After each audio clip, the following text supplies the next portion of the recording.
ब्रेकनंतर आपल्या सगळ्यांचं पुन्हा एकदा स्वागत. संभाजीराजांनी वयाच्या अवघ्या 16व्या वर्षी ज्या पद्धतीनं ग्रंथ लिहायला सुरुवात केलेली आणि त्याचप्रमाणे नाशिकमधील 16 वर्षीय चारू दत्तनंही तसाच प्रवास सुरू केलेला आहे, मात्र एका वेगळ्या पद्धतीनं. कसा पाहूयात.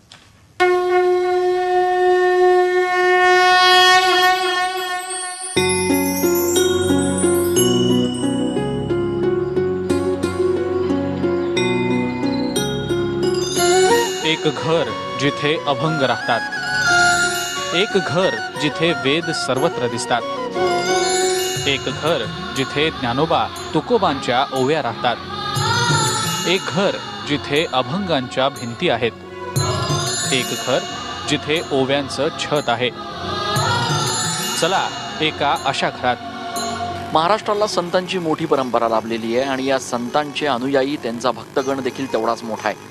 मात्र नाशिकमध्ये आज आपण अशा एका भक्ताला भेटणार आहोत की ज्याचं संपूर्ण कार्य आणि ज्याची दिनचर्या ही अत्यंत आश्चर्यकारक आणि चमत्कारिक आहे. कोण आहे हा भक्त आणि नक्की त्यानं या सगळ्या भक्तीपायी काय केलंय आपल्या घरामध्ये, बघूयात या खास रिपोर्टमध्ये. नाशिकमध्ये राहणाऱ्या थोरात कुटुंबाचं हे घर. या घराच्या भिंती, दरवाजे, स्वयंपाकघर, बेडरूम हे वेदांनी आणि मंत्रांनी भरून गेलंय.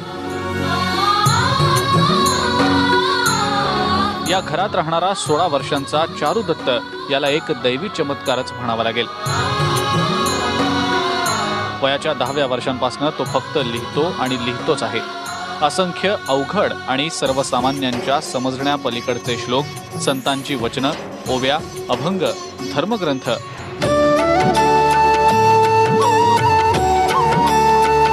चारू दत्तच्या घरात पाऊल ठेवल्यानंतर घरातला एकही कोपरा, एकही जागा अशी नाही ज्या ठिकाणी त्यानं हे लिखाण केलेलं नाही.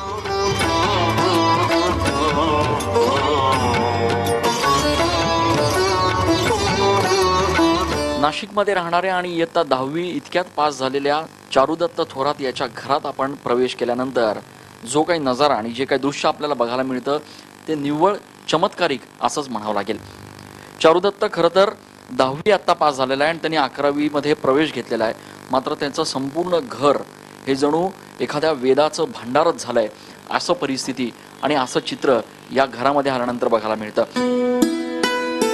घरांच्या भिंतीवर, पंख्यावर, घड्याळावर, स्वयंपाकघरातल्या ओट्यावर, भांड्यांवर, कपाटावर, खिडक्यांवर जिथे जिथे म्हणून जागा दिसेल तिथे 16 वर्षांच्या या चारू दत्तनं मोठ्या साधू महंतांना देखील जमणार नाही असे ज्ञानेश्वरीतले पाठ लिहून ठेवले आहेत. लहानपणापासूनच चारू दत्त हुशार आणि इतरांपेक्षा वेगळा आहे. मित्र होते, मात्र त्याचं मन हे वेगळीकडेच होतं. त्याला लहानपणापासूनच अभंग, कीर्तनं, देवासंतांच्या गोष्टी ऐकायला आवडत असत. मात्र जसा जसा चारू दत्त मोठा होत होता तसतसा त्याच्यातल्या प्रगल्भतेचा अनुभव घरच्या लोकांना येत गेला. ज्या वयात मुलं कॉलेजच्या कट्ट्यावर बसून मजा करत असतात त्याच वयात चारू दत्त वेगवेगळ्या विषयांवरचे धर्मग्रंथ लिहितो आहे.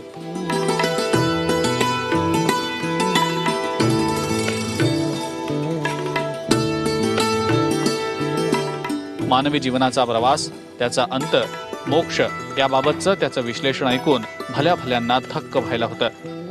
एवढ्या लहान वयात त्याला हे अगाध ज्ञान कसं प्राप्त झालं याचं कोडं न सुटणारं असल्याचं त्याचे आईवडील देखील सांगतात.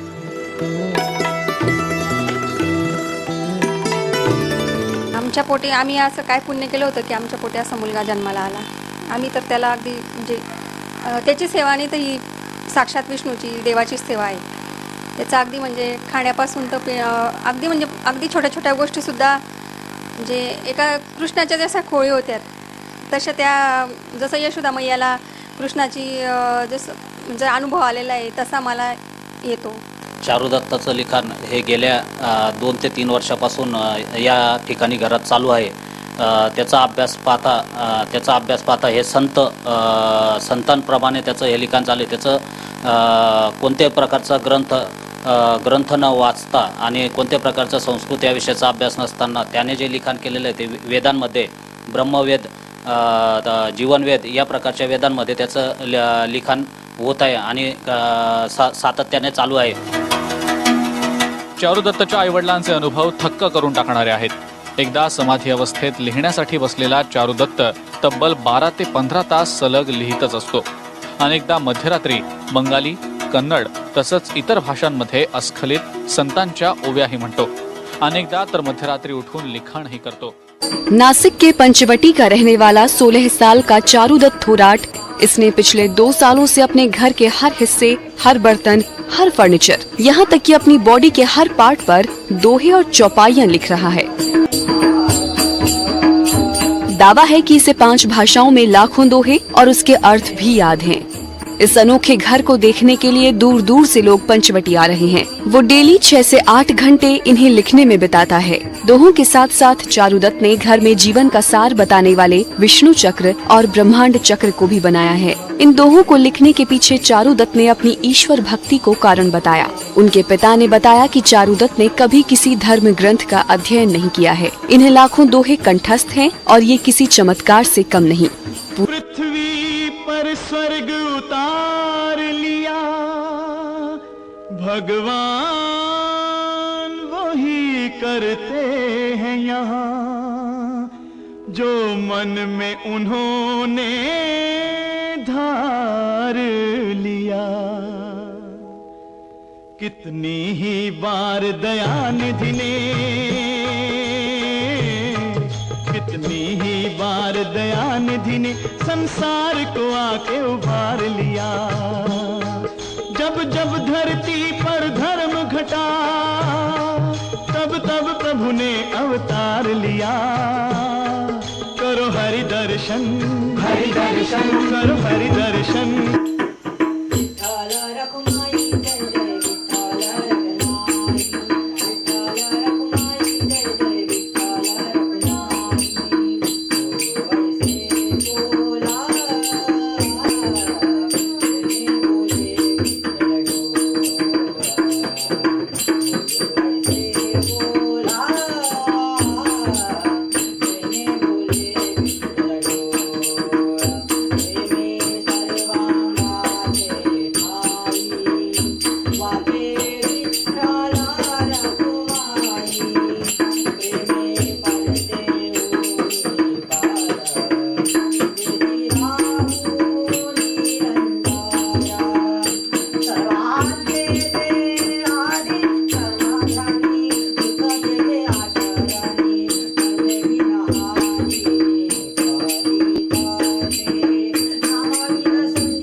नश्वरी देहा काय करी पाय आणि नाही ठाय पारी परे नश्वरी देहा बाय परामोय करी काही सोया अभवेची नश्वरी देहा वेदा बुध करिता आहे बाय त्वचा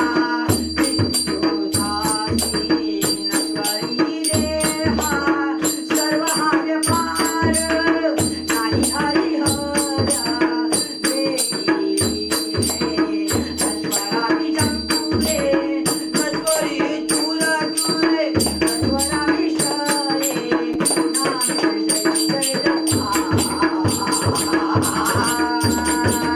कामने विचारी अगोटाळ बाबा सर्वोपरी गावा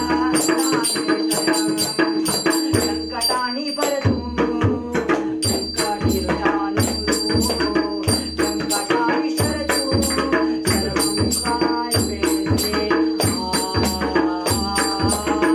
कल्पवाणी जयाचे नावी जय विष्णावते जय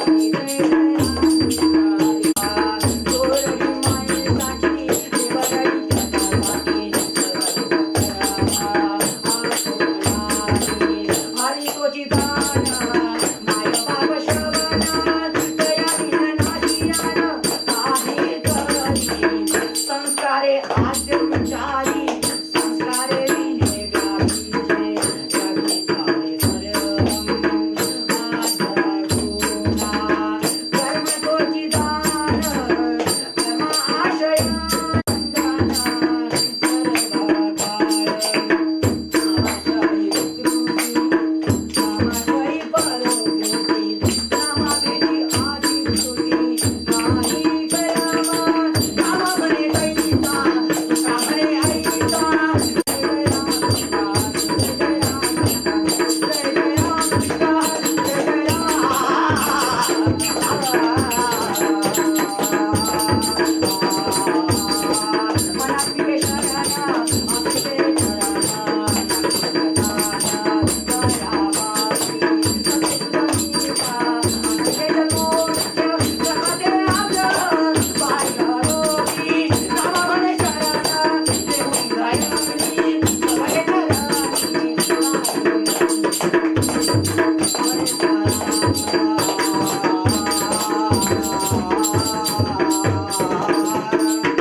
करी तसे काही व्यर्थे माझी घाई नाही आई ठाई नाही सिया अखिले जराना विकल्पे निदान नाही तया निद्रावान काही काही निराजपुरती मन आळसे वतीनी देहुशाही करम सुमी करमात्यानी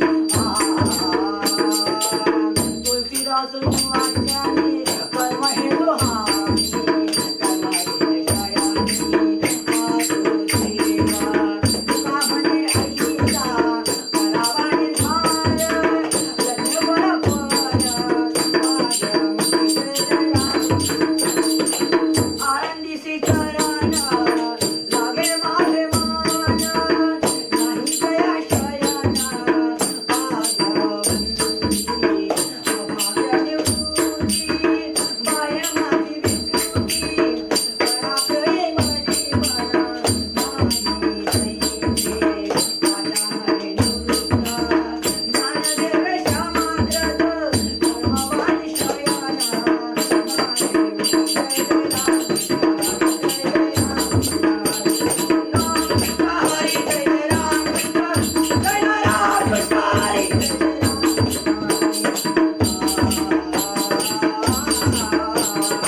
एक नाती भ्रम सर्वोपरी शयंती शयने पुण्यदी परिहार आतो परिहार योगमय साक्षात्कार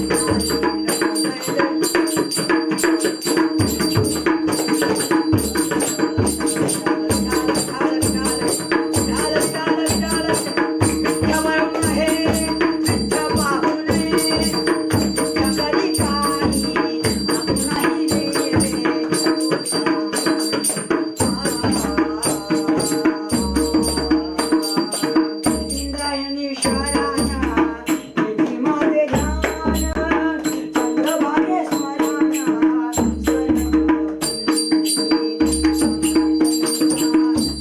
दावा है कि इसे 5 भाषाओं में लाखों दोहे और उसके अर्थ भी याद हैं।